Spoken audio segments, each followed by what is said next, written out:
আমাদের এলাকায় এক মসজিদে ইমাম সাহেব রাখছে। তো ইমাম সাহেবরা তো দেশের মানুষের বাড়ি বাড়ি খায়। তো খাইতে গিয়া এক মুসল্লির মেয়েরে পছন্দ হয়েছে।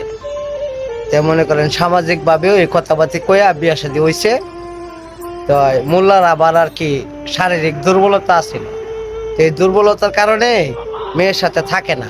মেয়ে যদি শরীরে হাত দেয় তখন বলে যে উজু ভাঙ্গন যাইতো না, বুঝলি? উজু আর ভাঙ্গে না, এভাবে গেছে গা ৬-৭ মাস। তো মেয়ে চিন্তা করে ৬-৭ মাস ধরে সে যত উজুই ভাঙে না, তার ঘর সংসার করে আমার কোনো ফায়দা নেই। সাইরা দিছে। সাইরা দিয়া মেয়ের মনে যে একটা হিংসা ঢুকছে যে না, মোল্লাদের কাছে বিয়া বোন যেত না, কারণ মোল্লারা উজু ভাঙ্গে না। তো এই মোল্লা ডিভোর্স দেওয়ার পরে গেছে গা।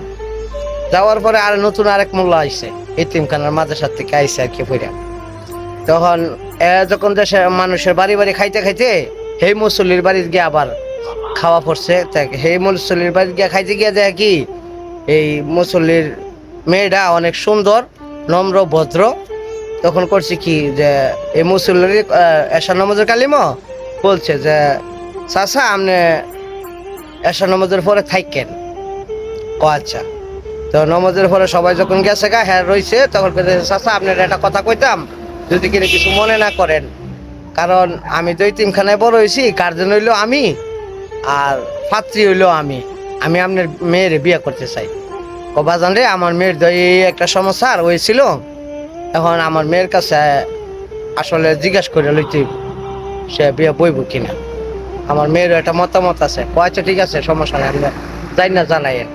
তো করছে কি, বাড়িতে গিয়া ওই মেয়ের জিজ্ঞাসা করছে, মেয়ের মারে জিজ্ঞাসা কর যে নতুন যে মোল্লা আইছে এর কাছে বিয়ে শাদী হইব। যে মহিলারে মোল্লার কথা কইছে, কয় না আমি মোল্লার কাছে বিয়ে বইতাম না, তুই আমার রিস্কওয়ালার কাছে বিয়া দি, কিন্তু মোল্লার কাছে বইতাম না।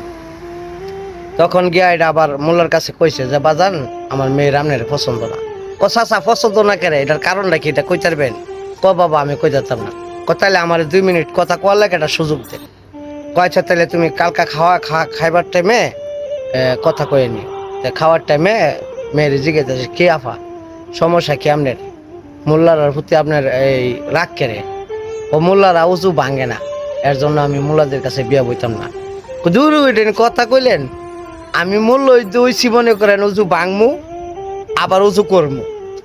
বর্তমান যেই অন্তর্বর্তী সরকার আছে, তা আপনারা মনে করেন না যে এটা ফিসিবাদের মতো ক্ষমতারে আঁকড়ায় ধরে রাখবো। হ্যার কাম ওই দেশে শান্তি ফিরে আনা আর শান্তি রক্ষা করা। সে আন্তর্জাতিক লোক, এটা মনে রাখে।